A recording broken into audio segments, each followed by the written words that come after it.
Assalamualaikum warahmatullahi wabarakatuh. Halo anak-anak, ketemu lagi dengan saya Ibu Sri Indayani dalam pembelajaran fisika. Ibu doakan semoga anak-anak sehat selalu dan tetap semangat belajar. Anak-anak, pada pertemuan hari ini kita akan mempelajari materi hakikat fisika dan metode ilmiah. Tujuan pembelajaran pada pertemuan kali ini, yang pertama, setelah diberikan penjelasan materi hakikat fisika, siswa dapat menjelaskan pengertian hakikat fisika dengan benar. 2. Setelah diberikan penjelasan materi langkah-langkah metode ilmiah, siswa dapat menyebutkan langkah-langkah metode ilmiah dengan benar.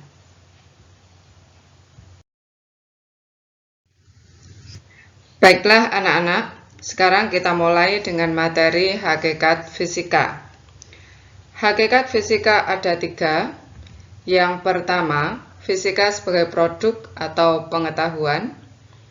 Kemudian yang kedua, fisika sebagai sikap atau kemauan. Dan yang ketiga, fisika sebagai proses atau kemampuan. Sekarang kita bahas satu persatu. Yang pertama, fisika sebagai produk atau pengetahuan.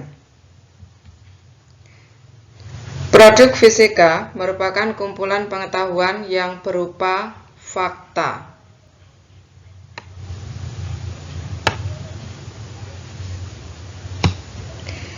Yaitu kenyataan yang sesungguhnya dari segala peristiwa yang terjadi di alam.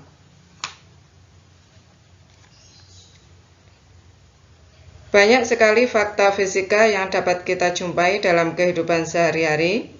Misalnya, seperti dalam gambar bisa kita lihat, ketika menyiram tanaman menggunakan selang, ternyata ada tanaman yang tidak terjangkau oleh selang yang kita gunakan.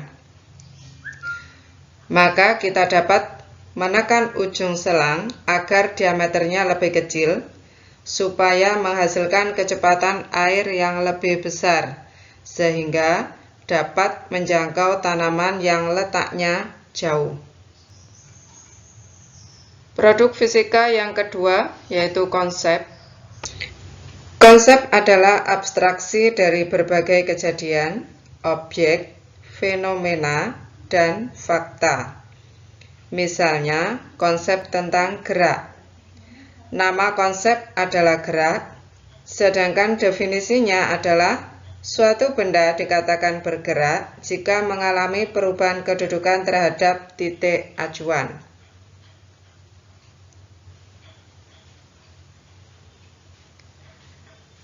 Kemudian produk fisika yang ketiga yaitu prinsip. Prinsip adalah pernyataan yang berlaku bagi sekelompok gejala tertentu yang mampu menjelaskan suatu kejadian. Misalnya, prinsip tentang gejala pemuaian. Nah, prinsipnya adalah logam bila dipanaskan akan memuai. Misalnya, rel kereta api yang terbuat dari logam besi, bila terkena panas matahari, maka akan memuai. Sehingga, saat memasang sambungan rel kereta api, selalu diberi jarak sebagai ruang untuk pemuaian, agar ketika rel memuai, tidak melengkung.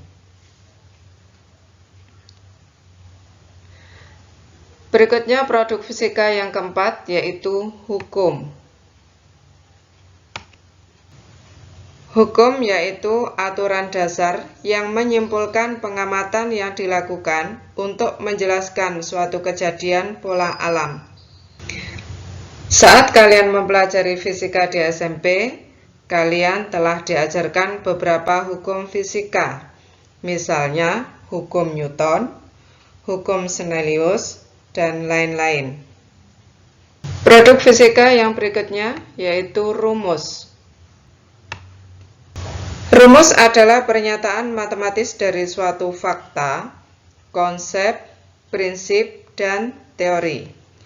Misalnya rumus kecepatan, yaitu perpindahan dibagi waktu, yang secara matematis dituliskan dengan V sama dengan S per T. Produk fisika yang selanjutnya yaitu teori.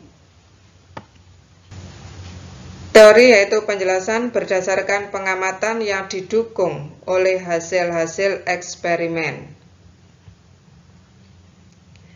Contohnya, teori kinetik gas.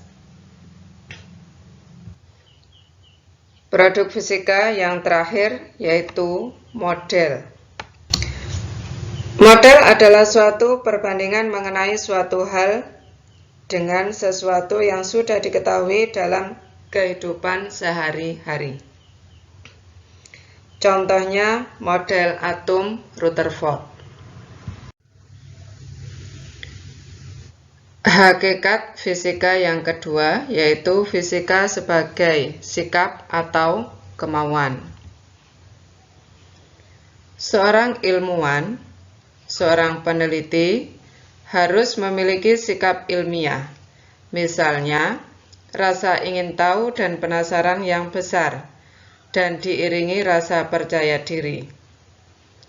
Seorang ilmuwan juga harus memiliki sikap objektif, jujur, dan terbuka, serta mau mendengarkan pendapat orang lain selama melakukan penelitian, supaya menghasilkan produk fisika yang akurat.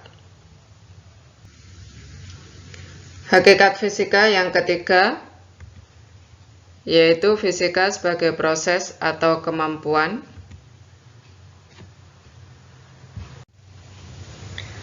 Seorang ilmuwan dalam melakukan penelitian selalu menggunakan proses fisika yang disebut dengan proses ilmiah atau metode ilmiah. Ada beberapa langkah metode ilmiah yang ditempuh oleh para ilmuwan. Langkah-langkah metode ilmiah yang ditempuh oleh para ilmuwan.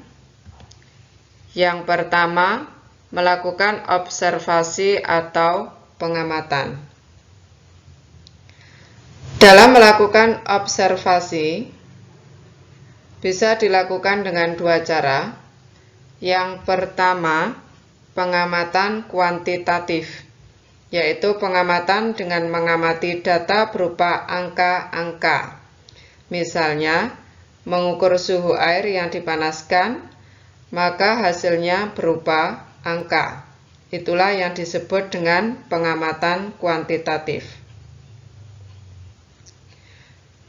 Kemudian yang kedua, pengamatan kualitatif, yaitu pengamatan yang dilakukan menggunakan indera yang kita miliki. Misalnya pengamatan yang dilakukan oleh Franklin tentang kebakaran gedung yang tinggi akibat sambaran petir.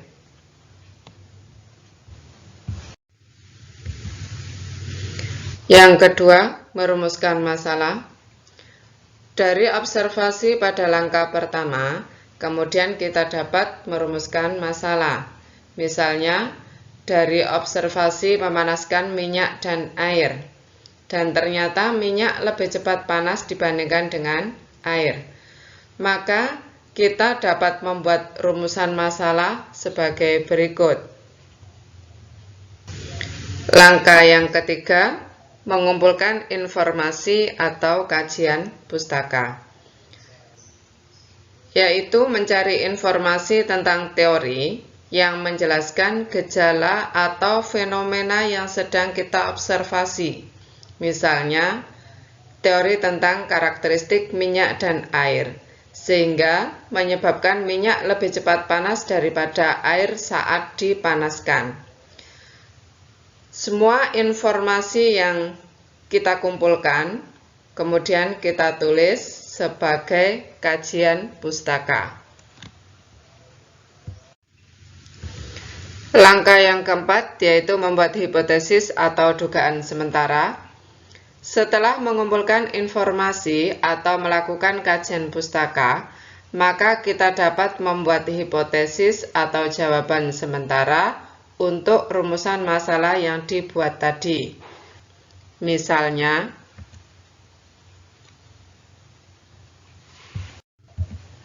langkah yang kelima, melakukan eksperimen.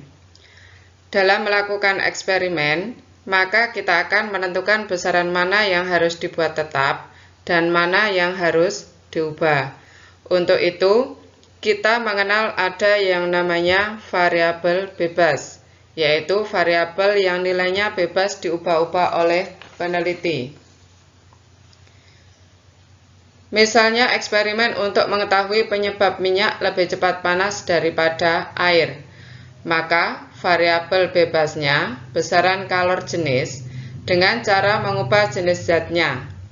Contoh, langkah pertama memanaskan air, kemudian langkah yang kedua memanaskan minyak. Minyak dan air memiliki kalor jenis yang berbeda. Berikutnya variabel terikat, yaitu variabel yang diteliti. Variabel ini perubahannya bergantung pada variabel bebas. Misalnya, kenaikan suhu minyak dan air.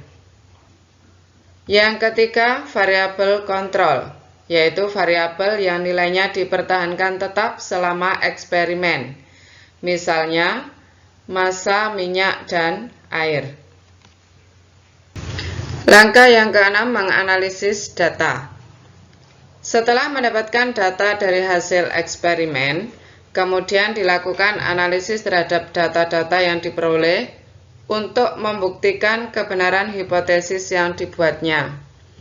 Contoh, setelah memperoleh data kenaikan suhu, kemudian melakukan perhitungan nilai kalor jenis minyak dan air untuk mengetahui penyebab minyak lebih cepat panas daripada air. Langkah yang ketujuh, menarik kesimpulan. Kesimpulan penelitian merupakan ringkasan dari hasil analisis data yang menghubungkan hasil eksperimen dengan hipotesis. Jika hasil eksperimen bertentangan dengan hipotesis yang dibuatnya, maka dalam kesimpulan harus dikemukakan alasan-alasan yang menyebabkan hasil eksperimen tadi tidak sama dengan hipotesis. Contoh kesimpulan, dari hasil analisis data diperoleh nilai kalor jenis minyak lebih kecil daripada kalor jenis air.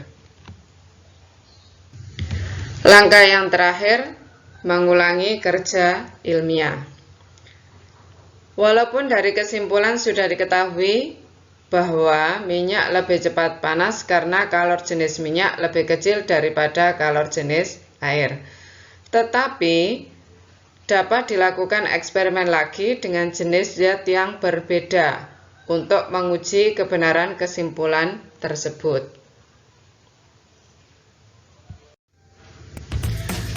Demikian tadi penjelasan materi tentang hakikat fisika dan langkah-langkah metode ilmiah.